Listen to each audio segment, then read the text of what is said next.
Bonjour, pasteur Wanakaija Kouchen, responsable de l'église évangélique de Philadelphie, récemment passé de physique au numérique. Exactement 6 heures du matin. Je suis devant la piscine de Pont-Plaisance. Voilà. Oh, je me suis levé déjà ce matin, il y a 4 heures. Hein. À 4 heures du matin, je me suis levé déjà. Ma méditation. Aujourd'hui, j'ai fait un peu de sport. Regardez, c'est joli, un peu de flamboyant. Quand les flamboyants fleurissent, c'est la fin de l'année. Voilà. Joli. Le turbo fixe, c'est un beau top pour marcher. Voilà. Il y a très peu de monde, les gens dorment encore. C'est beau de devancer le lever de l'aurore et de chercher la face de l'Éternel. Mais quelle est la pensée biblique que me met à cœur à l'instant même où je vous envoie cette petite vidéo. C'est ce que le Seigneur dit par la bouche de l'homme sage. Le livre des Proverbes, chapitre 23, verset 26, qui dit ceci. Mon fils, donne-moi ton cœur. Donne-moi ton cœur et que tes yeux se plaisent dans mes voix. Le cœur. De quel cœur s'agit-il ici? Donne-moi l'âme. Donne-moi ton âme. C'est le cri de la croix. La croix crie et appelle l'âme. Veux-tu venir à moi? Veux-tu venir à moi? Le salut de l'âme se trouve à la croix de Golgotha. Oui. Donne-moi ton âme, donne-moi ton cœur, donne-moi ton âme. Et je continue le verset qui dit ceci. Et que tes yeux se plaisent dans mes voix. Ça veut dire accepter. Accepte mes voix pour toi. Pourquoi? Ce sont des voix que je vais faire ton éducation. Éduquer. Dieu doit éduquer notre âme. Parce que c'est notre âme qui a péché. Et bien qu'elle a été rachetée par le processus de Jésus, elle demeure néanmoins encore remplie de péchés, remplie des choses mauvaises. Et doit être éduquée.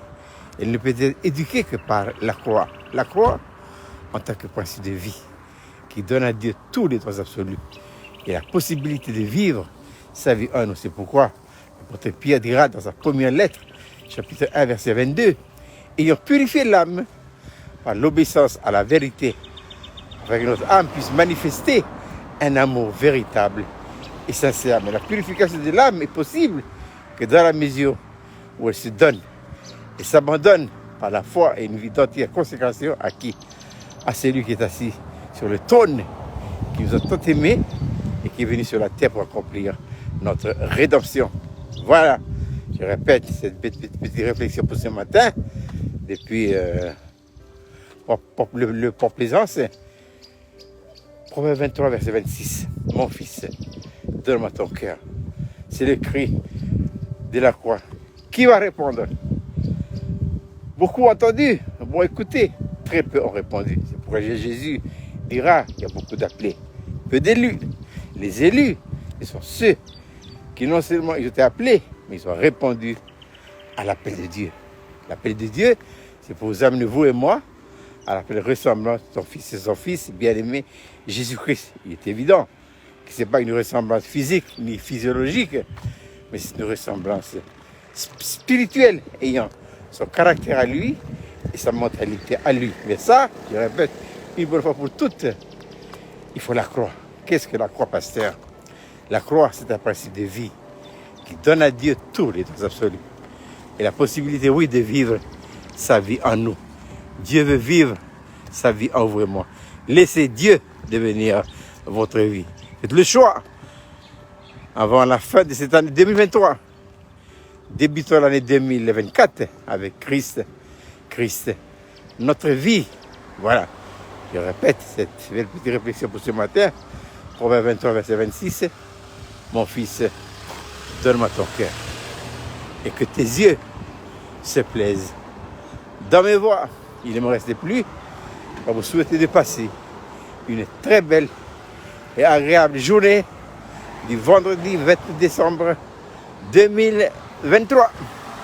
Et quand on dit ouvert, à Yahi, le dialecte de l'idée Yahi qui dit ceci. Merci beaucoup Seigneur. On les tout Seigneur. On les tout Seigneur. À bientôt.